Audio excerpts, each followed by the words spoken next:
Hi everybody and welcome to my channel. This is Alicia Dianne and welcome to our Facebook page. You can also see us on YouTube. Well, me on YouTube.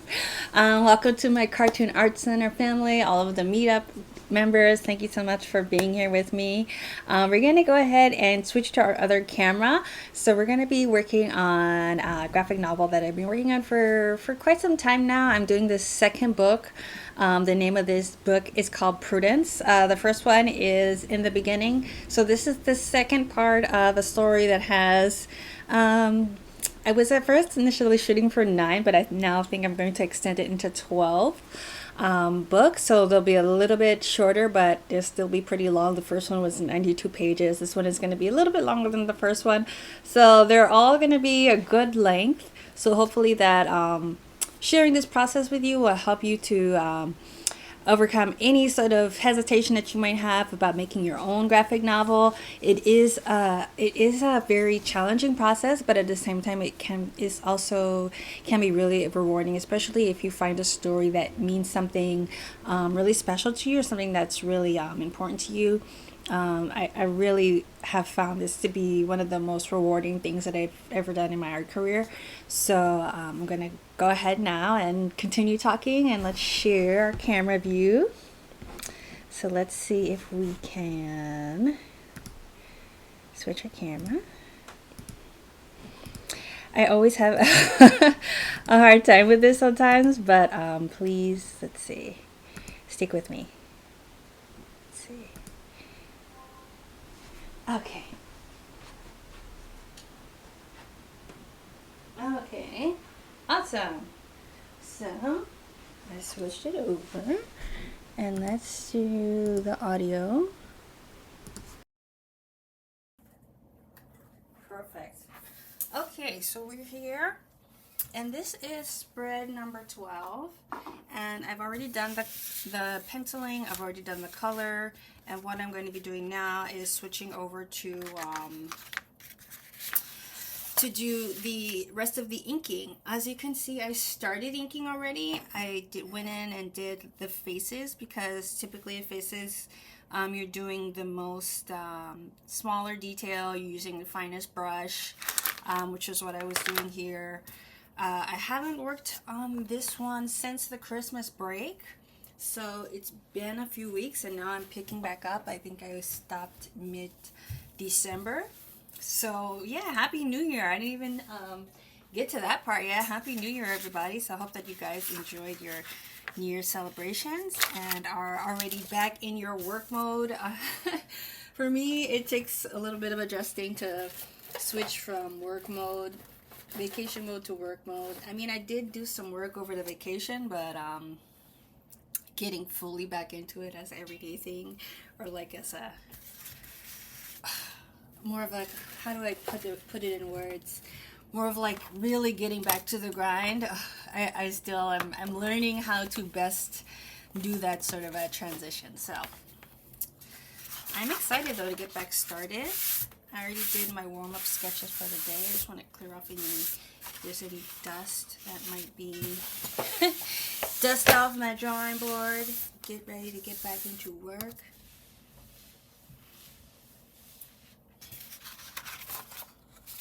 Alright, so I have two. I generally like to start, let's see, in order, in some sort of an order. Let's see if I can turn this light on too. I have another light here. I don't know if that would be helpful. Let's see. Is that helpful? It doesn't look like it makes that much difference, so I'll leave it as that for now. I'll be using these Sakura brushes. They're the same brushes. Obviously, if you have been making art for more than a day, you probably have heard of the Micron pens. So this is made by the same people that make the Micron, and you just see the name there, Sakura.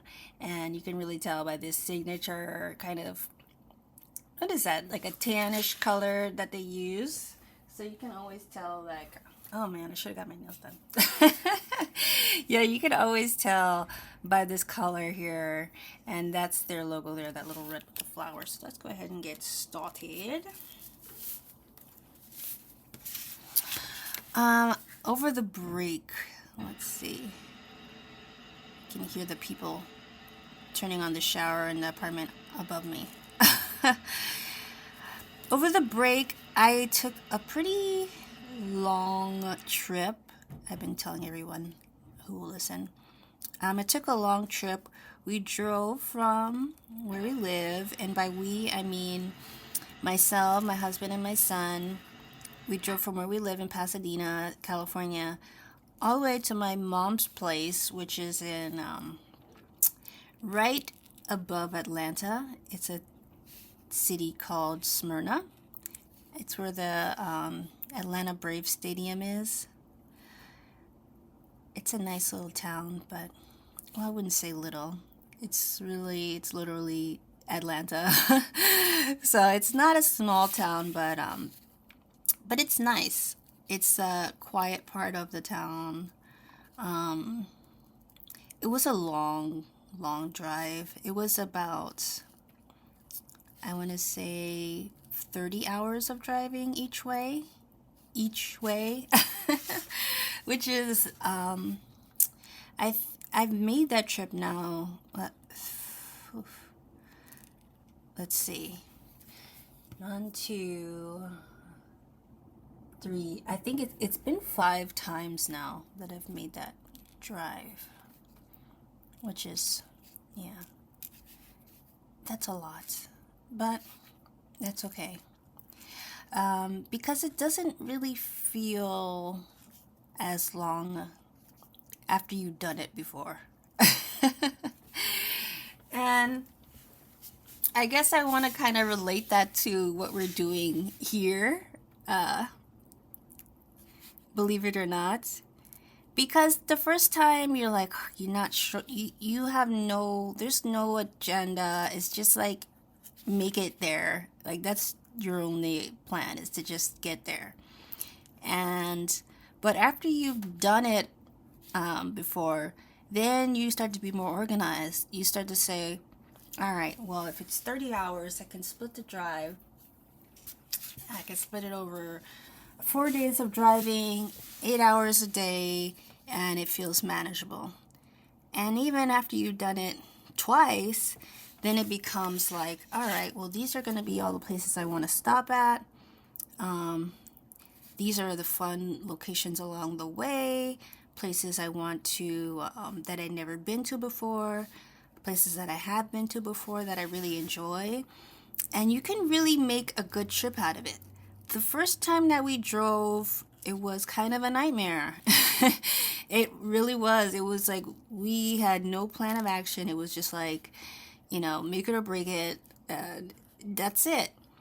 But by this time, by trip number 4, we knew all the places we wanted to go to in between. Knew where I wanted to do my shopping at. Like, there's this little, like, a place in the middle of nowhere in the desert. It's about 3 hours before you get into Albuquerque, driving west from California. And there's this little, like, they're called, like, the Bolin stores. And they have, like, these really cool collectible items. It's like, all, like, have a ton of Southwestern themed stuff. They're really cool. Anyway, I found that I really like those stores, and every time we make that drive, I ended up going to them and, like, picking out stuff. So it makes it a little bit more fun. But what I'm trying to say is, like, I'm now look forward to the drive, because now I know exactly what to expect. We went to Graceland twice. We went there on the way there and on the way back. On the way back, it was the 5th drive, so, we really weren't trying to rush. We still made it in 4 days of driving, but we took the opportunity to just stop and stay in Memphis overnight. We weren't really planning on doing it, but we're like, hey, you know what? We won't be able to see Graceland a second time if we keep on driving, so might as well let's stay in Memphis, see Graceland again. in the morning we'll start driving, or after we finish, doing our thing, then we'll start driving. And we ended up staying at the guest house at Graceland, which is like a very Graceland themed. And if you don't know what Graceland is, it's a place where Elvis lived when he was still with us. He bought the house originally in like 1959, I think, and bought it for his mother, but his whole family lived there. And he stayed in that house until he passed away. His mother died like a year after he bought the place. So maybe he bought it before 59. But anyway, the whole point is like they kept it the same since he passed away, which was in the 70s. 1977, if you want me to get super specific. I know way too much about Elvis, but the place is like, if you're like a rock and roll fan, you have to visit it. It's so cool. It's so fun. I really, really enjoyed the stay, and I loved the hotel. Oh my God, way more than I thought it would, because like they had a movie theater, they had a lot of music, and when we stayed there, it was the same price as like every other hotel. It was like, $200 a night, so it wasn't bad at all. And I just loved it so much. I had such a good time, but I'm getting off track now. Now I'm starting to talk all about, Grayson. But what I want to say, and how I'm relating it back to comic making, is after you do your first one, which you just look at it like, oh, it's this big, huge thing. It's going to take forever, but I'm just going to start, and you don't have a plan really, and you're just kind of winging it. But by the second time, but once you get through it and you know what to expect, it makes the rest of your whole, it makes the next time that much easier. It makes the next time so much more predictable and plannable, and you can actually start to say, okay, well, this is what I know is coming up. This is like one of the things that I know happens when I'm on my process for making this graphic novel. And for me, that was like, all right, well, I know before I didn't really have a good plan of the building and the architecture that was going to be going on. So let me get really clear on that so I know what I'm doing. And that really helps me to plan everything else out. I knew like all of the stages of the process. Like I knew that I was like, all right, I'm going to be doing my thumbnails, and then I'm going to be inking them on the iPad, and then I'm going to be, printing them out and watercoloring them. So I knew like step by step everything that I needed to get done.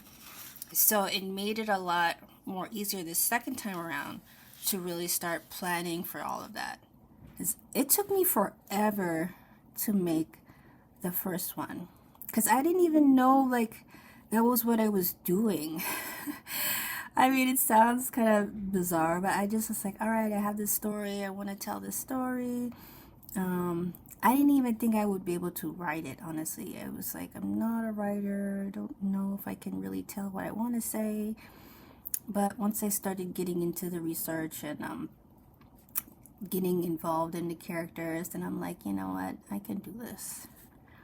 I just need to do a little bit of research and homework on screenwriting, and I'd written short stories before, but I'm like, all right, let me brush up on my writing skills. Let me get back into writing short stories. And that kind of happened by accident too. Like I had written short stories in college, but before I wrote Jaydi's story, I wrote several little short stories, little scripts. Some of them even just like 1 minute stories, and other ones, 5-10 minutes, whatever. But just getting myself comfortable again, just, with the story arcs.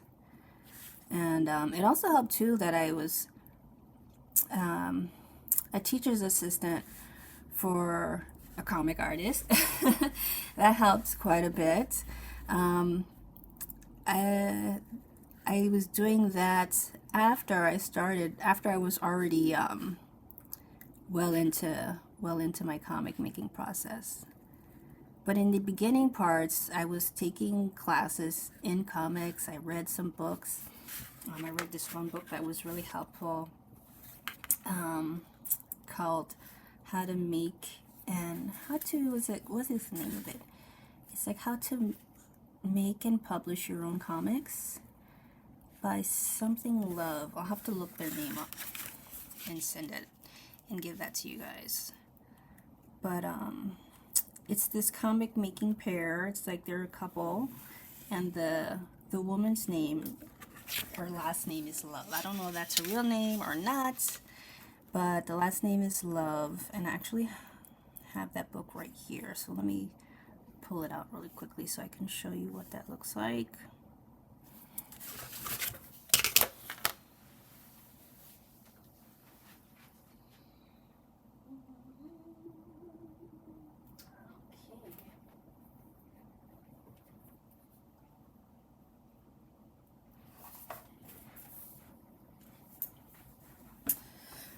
Alright, so this is it. It's called The Complete Guide to Self-Publishing Comics and How to Create and Sell Comic Books, Manga, and Web Comics. Comfort Love. I know it's so big, that can't be her real name, but anyway. Comfort Love and Adam Withers. They're also on Instagram. But my husband actually gave me this book for Christmas a few years ago. And I was already into the comic process at that point.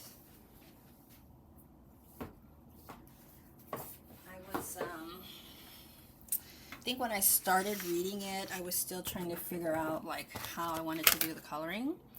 So I was still in the woodworks of it, because I was debating for a while whether or not I would do digital or watercolor.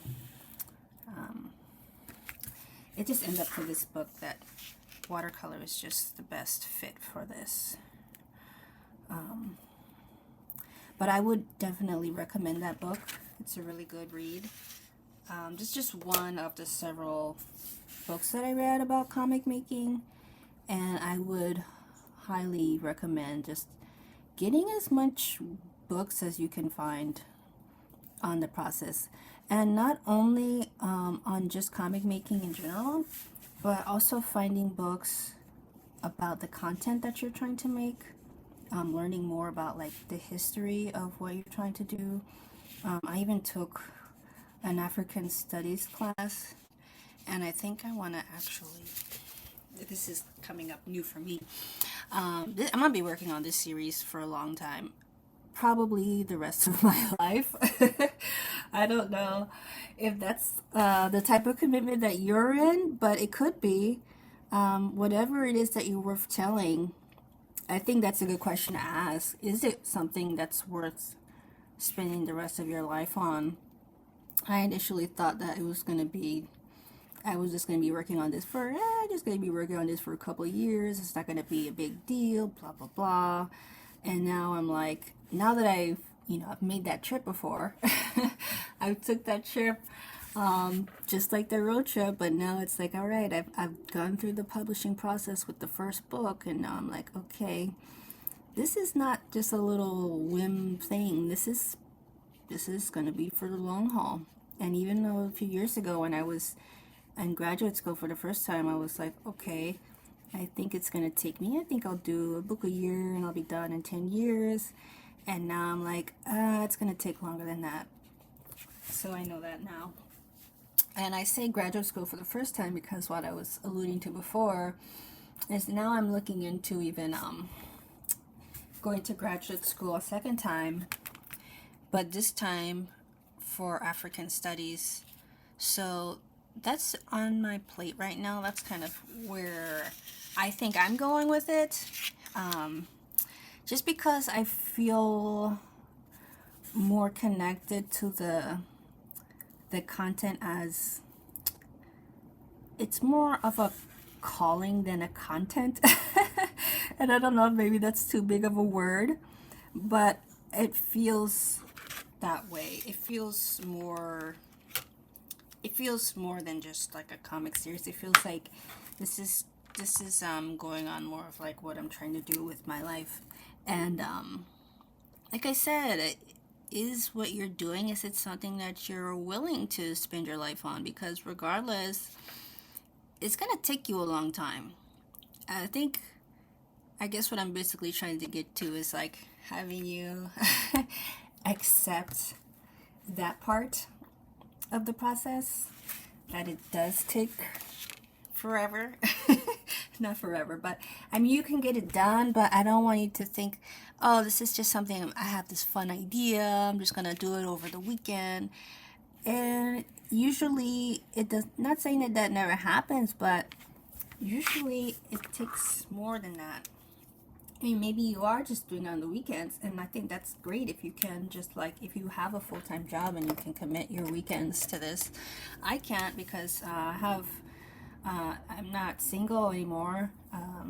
It's like if you're in your 20s and you haven't started a family, then that's probably an option for you. Or maybe if you live like a more solo life. But for me, I have like family at home, so I have to think about that on the weekends. But maybe a weekend project could be something for you. But are you willing to work on it for the next 30 weekends of your life? I mean, not 30 weekends. That's like that's like no time. That's less than a year.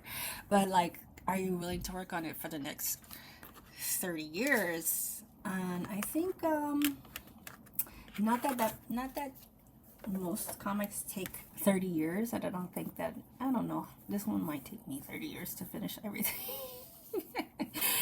I hope it doesn't take that long, but maybe it will.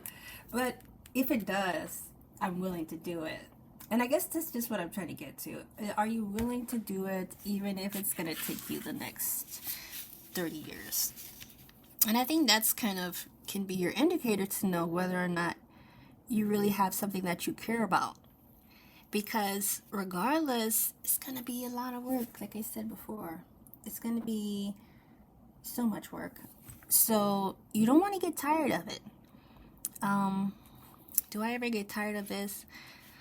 I don't get tired of it, but I do need breaks from it. I'll say that. I can't do it like all the time. I have like since I've started this, I've done like lots of other projects as well. I've started to make this my focus once I realized, I think once I cleared out the questions, because I think I did a lot more side projects when I was confused about this one, like when I didn't know what I wanted it to be. Then I had a lot of other things on the side because I was like, all right, well, I haven't figured that out yet, so let me do this. But now that I know, I have the story, I have the medium, I know how the process works, then it's no more like putting it off. It's like, I know what needs to be done. There's no questions about it. Just do it. But before, when I didn't know, like, I didn't know the medium, I didn't know, like, if I wanted to make comics, or if I didn't know if it was going to be a novel, or I didn't know if I was going to write it, or if someone else was going to write it, then there were a lot of questions, and it made me able to, like, put it off. But now that I have all those questions answered, and that may be the place that you're at right now, is the place where you're needing to have some questions answered about whatever part of the process that you're on. So that could be like homework for you. Like, what is the next thing that you need to figure out? What questions do you still have about the comic that you're making? Comic series, graphic novel. It could even be that you're making a novel project, or maybe you're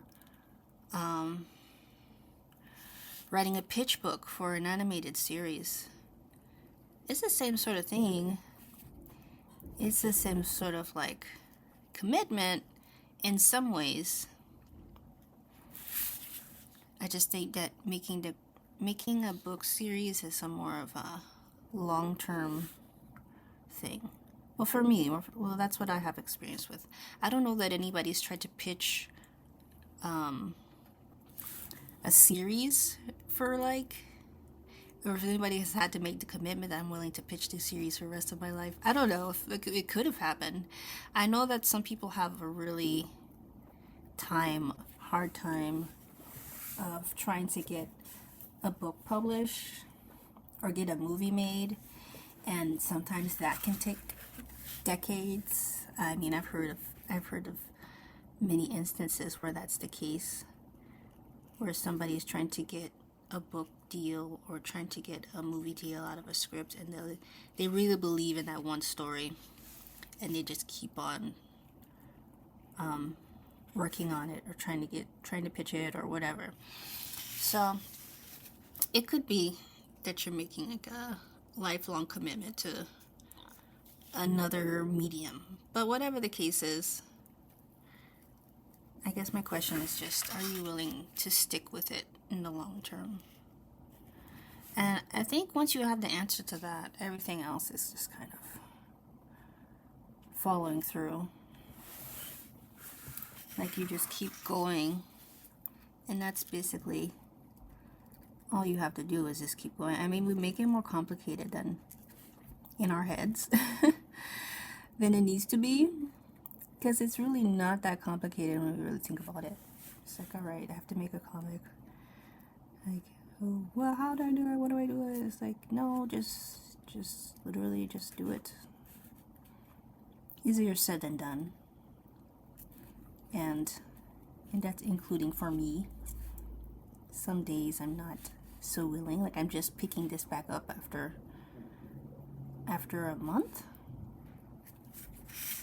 But it feels natural. It still feels like, okay, well, I'm picking it back up now. I'm ready to work. Ready to get back to work. The year is new. I have my new goals for the year, which is something else I'd like to get on. I'd like to touch on at some point during this time.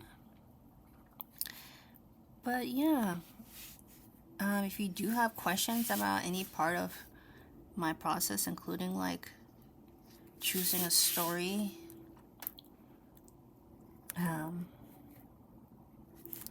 feel free to write that in the comments, and I will answer those questions when I see them. One thing I did want to talk about as part of this process and picking something that is meaningful to you, and I think I want to stay in that area for today. I really learned this is even after this whole story was even in development, which is kind of surprising to me, that I still had so much to learn even after I picked this project up. I was in a class I was taking, of all things, a color theory class. I wouldn't think that I was going to get like my most meaningful insight. Hold on 1 second.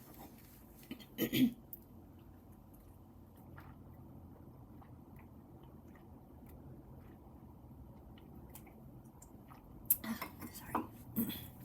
But I really didn't think I was going to get like my most meaningful sort of insight from a color theory class. I just was like, all right, I want to paint better. I want my illustrations to look better. I want to understand color. That's all was like my goal.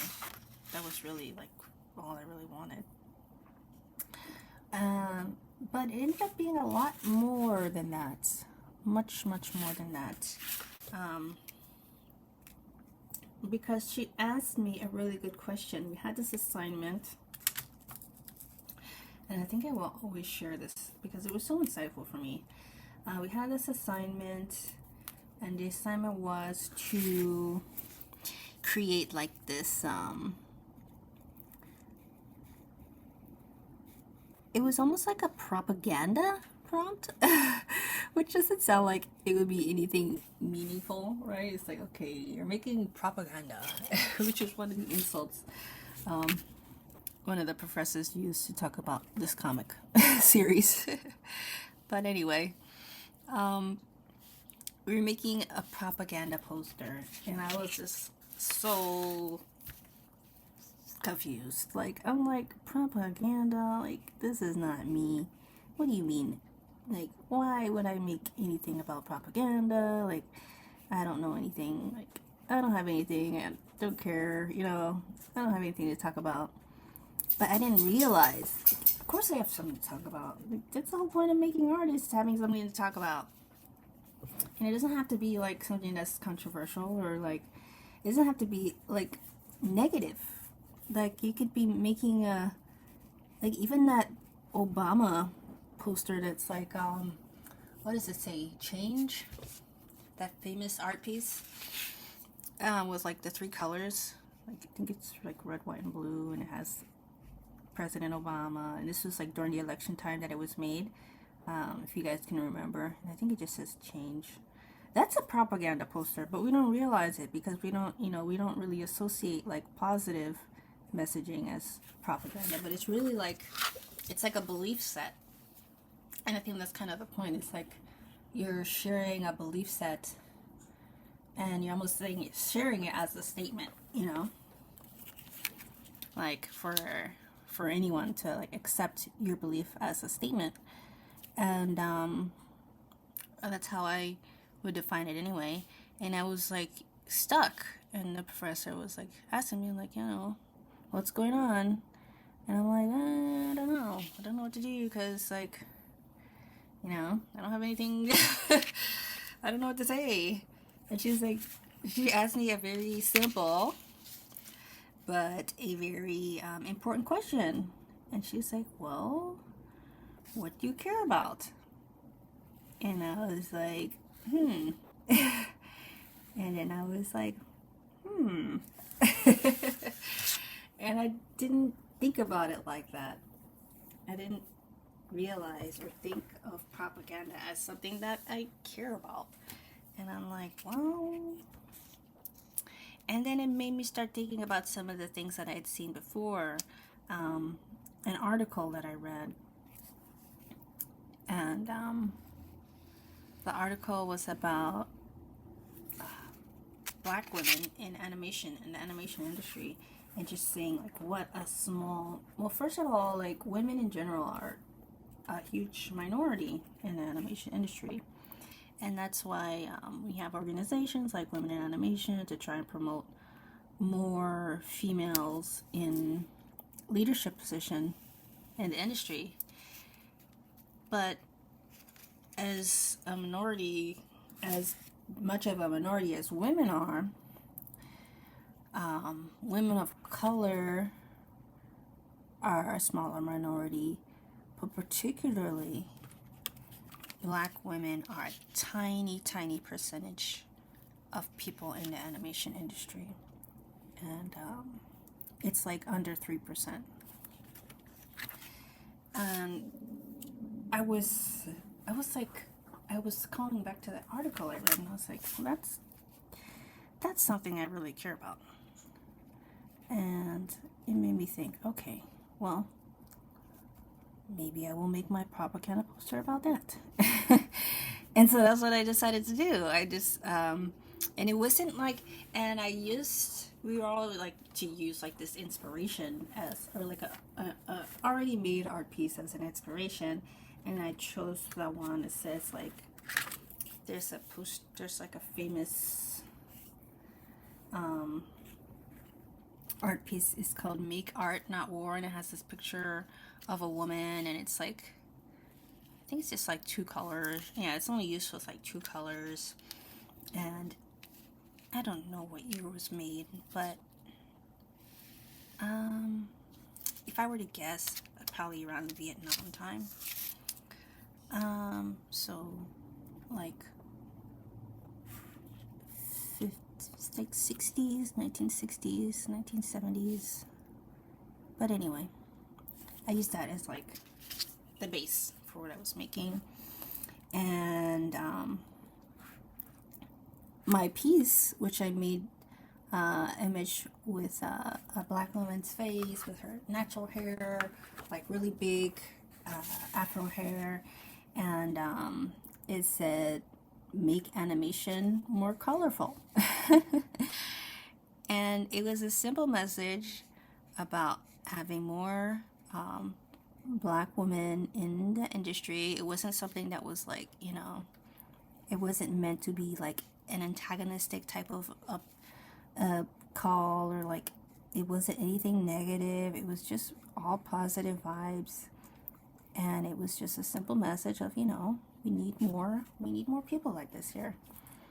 And I really loved it, and a lot of people in the class, had good feedback about it. And I was able also to share, like, why I made the message, why I did that, and share, like, the stats that I had, recalled in the article, and it was really helpful. But it ended up being really like a launching pad for me, because I'm like, I think a lot of my art is about this. And I didn't realize it before.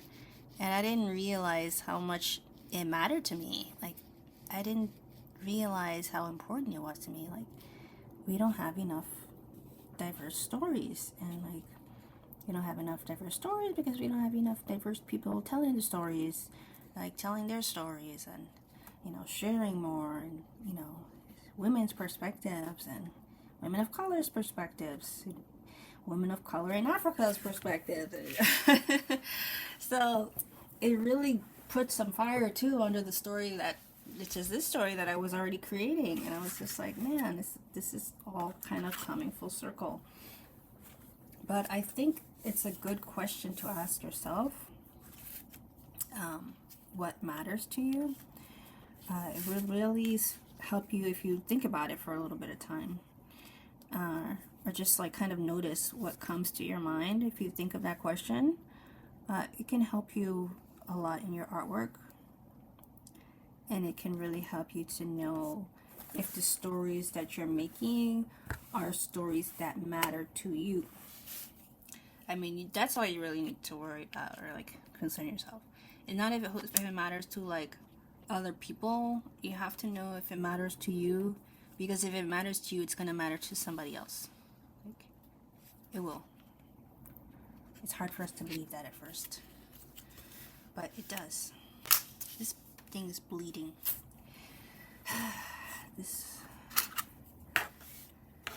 And what I do, I usually just like, whenever I make a line, I'll just wipe the ruler off on a rag, but sometimes it's still leave like little bleed marks on the ruler, from the ruler. Let me try and just use my metal one. I was trying to avoid using the big metal one, but I don't know, maybe I just need to just use the metal one anyway. But I think it's something important to think about. Over the holiday, I was also able to watch the Color Purple remake, or they're calling it the reimagination. And I watched it twice. I'd seen the original several times, but it had been a really like long time since I'd seen it. It'd been like years since I'd seen the original. So the first time I watched the remake, I didn't rewatch the original, and then I went and watched the original again, so it would be more fresh in my mind. And then I saw the remake again, and it was so much better the second time. It was good the first time, but it was even better after I saw it again. And I was like, man, this is a really excellent movie. But you know what really told me was like, man, it's okay to tell hard stories. Because I was feeling really self-conscious about this story, Jaydi's story. I was feeling self-conscious about it because it's a really hard story.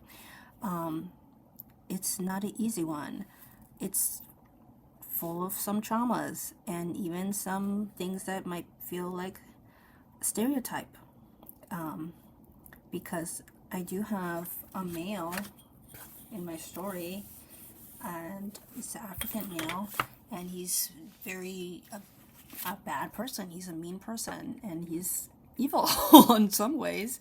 I mean, if you consider murder evil, and yeah, and even just like one woman who's his wife, who's also, very bad person, who kind of, you know, follows through on her husband's evil plans in many ways. And I was nervous about that. And I have, my character Jaydi, her parents are murdered in the first story. And I'm just, it's hard. It's not an easy thing to, I don't have like graphic scenes, because I made a commitment to myself that I always wanted my stories to be something, rather like regardless of the content, I wanted to be something I can share with my son. So I wanted to be something that I feel proud of. So regardless if it's a horror story or not, I just feel like that's the frame that I look through when I'm making these. Can I show this and share this with my son? And I still feel like I stick with that. But one thing that's hard in this one is I have a character who is experiencing she's experiencing sexual abuse, and I was afraid. I felt like really nervous about that. Like I said before, I made a commitment for myself that I wouldn't just show anything that feels like I wouldn't want to share with my own son. So it's nothing, I don't show anything like graphic, but it's just, this is a moment of just discomfort when you realize what's happening to the character. And I felt really nervous about that. Like, oh man, people are going to judge me for this. But I feel like this is an important topic, and one that I even feel like,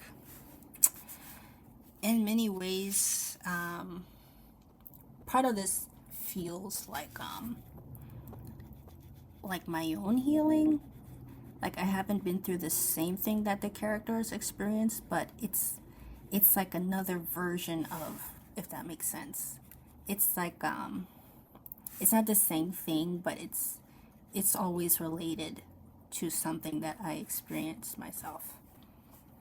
So I feel, in that way, I feel like, okay, I always feel like, all right, these are things that do happen, but it's hard to talk about it in stories sometimes, because you worry, like, is people gonna be able to receive this?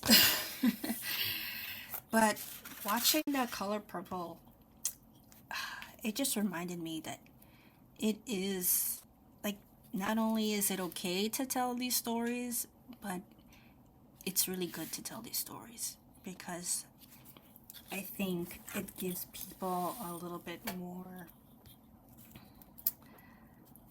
bit more courage to be able to say, hey, this happened to me.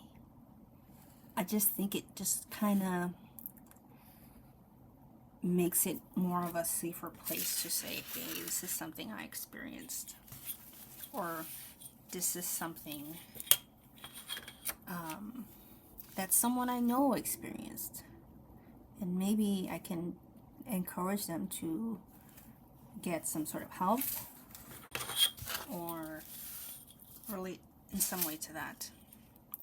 So sometimes there's hard things to say. Not every, I think that's a big misnomer that some people still, even to 2024, still have, like, think that comics and cartoons are just for like little kids. And, they're not. This one is for young adult readers, so 8th grade and up. Even though, like, it's just the category that is called. I don't know necessarily why they call it that. I guess because like 18 is like the middle range area, but young adult books are from age like 14 up, and that's the category that these books are. But I think you need material for all types of ages. And there's a lot of stories that are for 14-year-olds and up, or even for, some are even older than that, for older, college students and whatnot.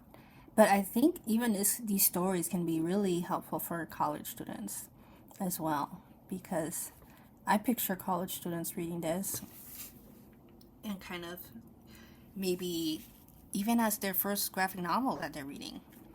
Because I think even in many cases, some people think that most comics are still like just about superheroes or like the Marvel franchise.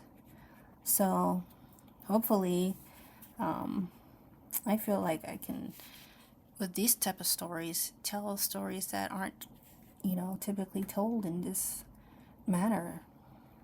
And that's what I'm hoping for you as well, is that you can think outside of the box and don't feel like whatever story that you're telling needs to be falling in line with any particular genre just because it is a comic. Like, you can tell different type of stories, and it doesn't have to be like one monotone type of thing.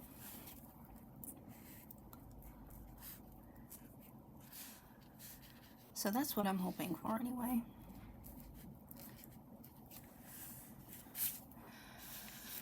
Let's see. And I am just like getting into the details now. I guess this would be like the nitty gritty of it all. Oops. But that's what I'm hoping. I'm hoping that people will feel free to tell more types of stories, This is like when I started to see like, when I saw like some of the first, what is it, graphic novels that were like African theme. Like the first ones I saw were written by Maria Abuet. What are they called? What did I just forget? Akisi. Why did I forget that?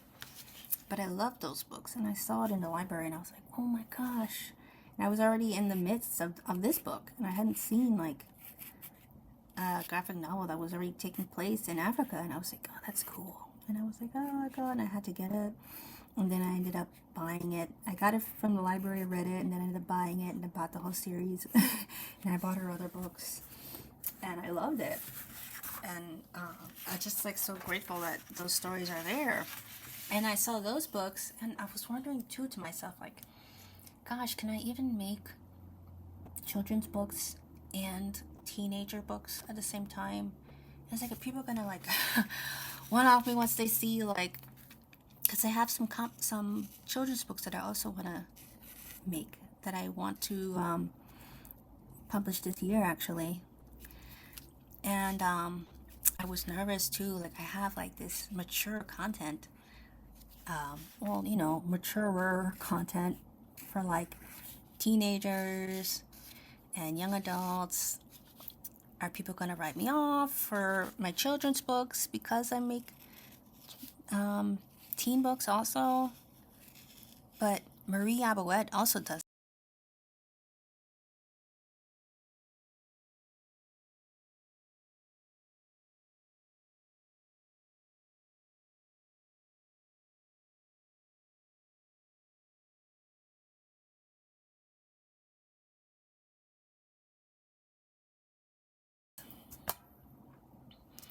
I didn't realize that I could do both, and I can. And like, seeing other artists do it really is empowering to make you feel like, okay, I can do this too. And that's one of the things that she taught me. It's like she has like some mature, like teenage pregnancy and all kinds of stuff happening in the teenage book. And then she has the one that's really just for like children. So that's inspiring. Okay, I'm gonna do a little bit more detail before I do the border. Let's see. Get in here. Do some of this. Her pattern. And also with this one too, I've paid more attention to detail in the second. I mean, just like, I've been talking about this all the time, like having, once you've been through something the first time, it makes it so much easier the second time. So my first book, Jaydi's story, in the beginning, I didn't think about like some of the other things I can do to make just to add a little bit more character to the story, like putting tears in Jaydi's clothes is something that wasn't, like here, that wasn't in the first book. But now I was like, yeah, Jaydi, she and her brother are essentially orphans. They have their grandmother living with them, but she's really not in a position to look after them. Like, in fact, they have to look after her. So she doesn't have money at all. She's just getting by. She had to drop out of school to be able to take care of her family. And that's something that comes up in this book. The fact that she's not in school anymore, and she's basically trying to make ends meet by selling the goat's milk. And that's really the only livelihood that she really has. So I'm like, well, in that situation, I think her clothes would be more tattered, and it's the same clothes that she was wearing for a long time, and actually belonged to her mother first. This kanga that she's wearing, which is a traditional East African type of fabric that's worn as, you can wear it as a dress, as a skirt. Sometimes they have like a matching head wrap. But I'm like, her mother had this first, and you can see it in the flashback in the first book. And so now she's wearing it. So it's old, so it would be more worn. So I thought about that. Adding some like rough things to the stonework. Those are some things that I've added as I've come into the second book and had time to think more about the smaller details. I also want to add little bits of whites to some areas. Like, one of the things that I wanted to add white to was like where her hair is overlapping, so that you can really see that. And in some of the fabrics there's like white, like in this woman's skirt there's like white in the pattern, so I wanted to add that.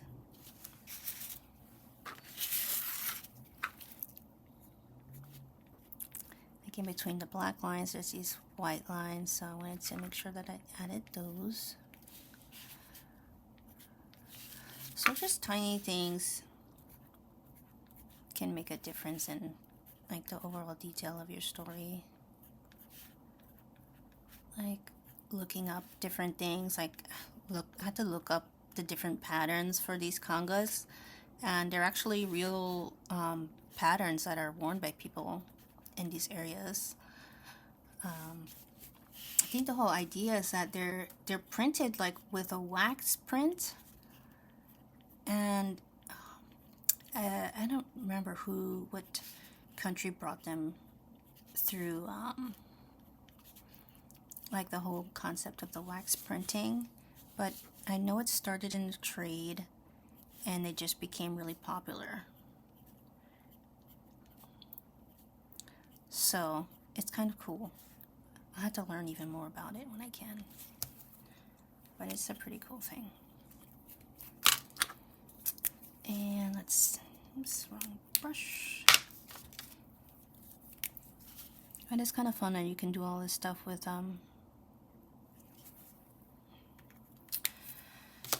using a traditional medium still.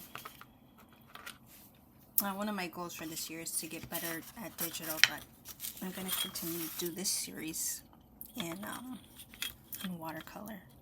And I don't know, I just think it really suits this series so much.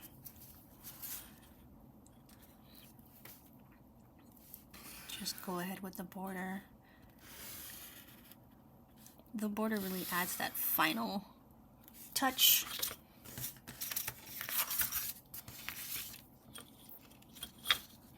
And one of the things I did with the Kickstarter was in some of the pledges, I made it an option to get an original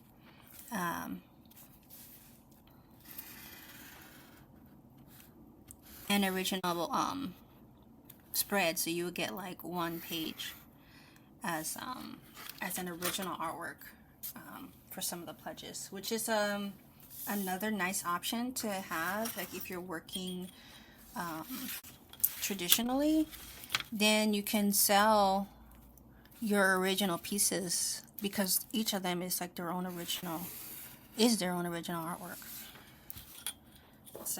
It's a complete illustration. You can frame it, put it in a mat.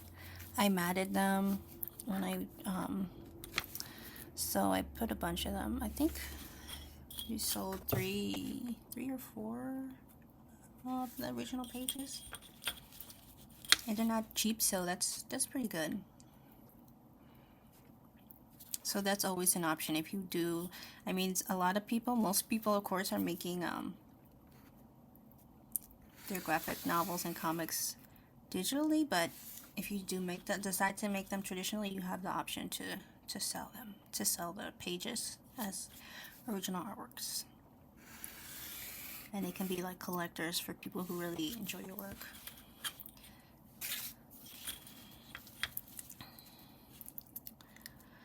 I also will be selling these. So if there is a page that you see as I'm making these that you're interested in, you can just let me know. And once I'm finished with the series, then they will be ready for sale. Once I'm finished with each book, they'll be available.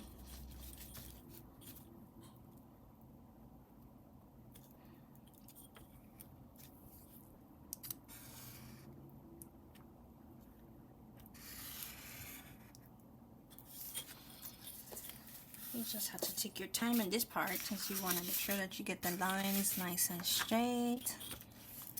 And like I said before, if there's any part of this process that you have questions about, please let me know in the comments and I'd be happy to answer any questions about it.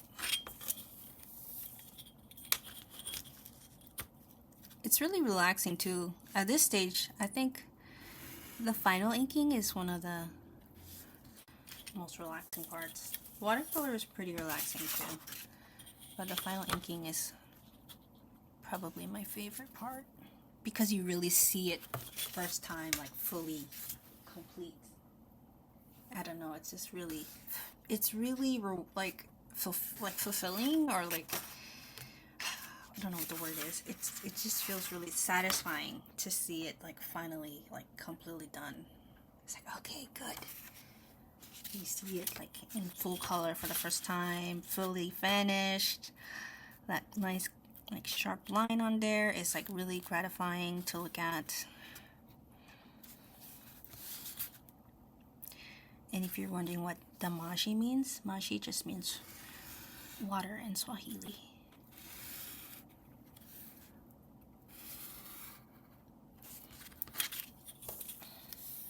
And that's the name of the water stand.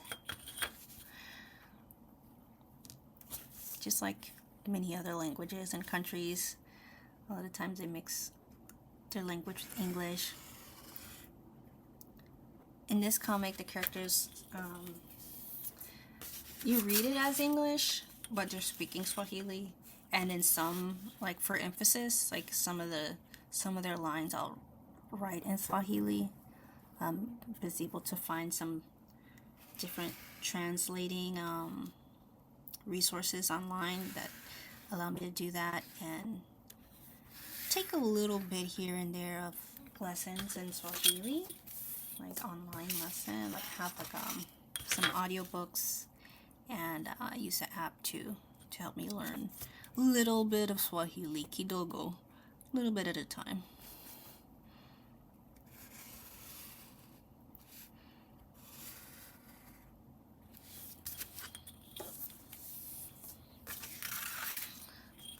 Okay.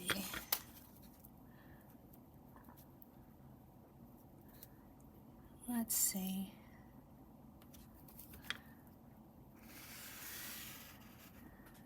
I'm wanting to also in a few weeks, or maybe even sooner, maybe next week, or in the next coming weeks, I should say, I want to make a second making of series.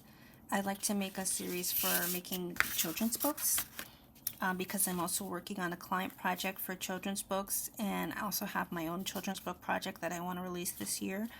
So if you are interested in children's books, making children's books, writing children's books, the process, and you are interested in that series, let me know, because I would like to get an idea of who's interested in that. And if there's any particular topics that we can talk about, like from contracts to what to charge, to figuring out how long it takes, any of those things, I'd be happy to talk about.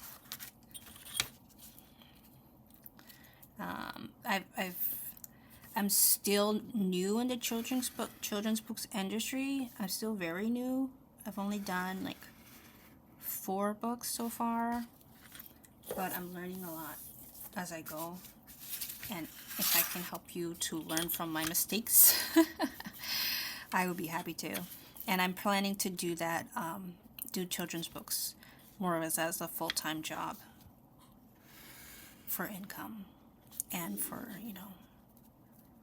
for income. Yeah, I'd like to focus on doing that as more of my full-time job. That will be my full-time client work, and then I have my comics that I do independently as my other full-time job.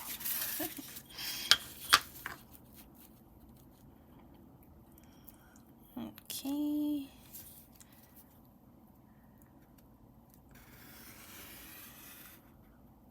Alrighty. It looks like we're all done here. It was exactly the right amount of time. So spread number 12, is that right? Spread number 12 is in the wraps. So here we are, and I think it came out pretty nice. I'm happy with it. I must say I am pretty happy with it. So there goes this. Let me switch cameras. Alrighty, let's switch to camera A. Hi. Hi again, everybody. Thank you so much for joining me and making this graphic novel, book number 2, Spread 12 in the books. So thank you so much for joining me. I had a really good time. I'm really talking about, what it's like making that first trip and then being able to plan and think through your second time around. And hopefully that analogy kind of helps you to figure out, okay, I think I can relate then. I think, I can get through this first book, and each additional book that I make after that is going to be a lot easier because I'll know what to expect. So hopefully this helps a little bit, and I will see you guys soon. So thank you so much for joining me, and I will see you in the very near future. Happy New Year. Be grateful, live balanced, and most importantly, be yourself. See you guys next time.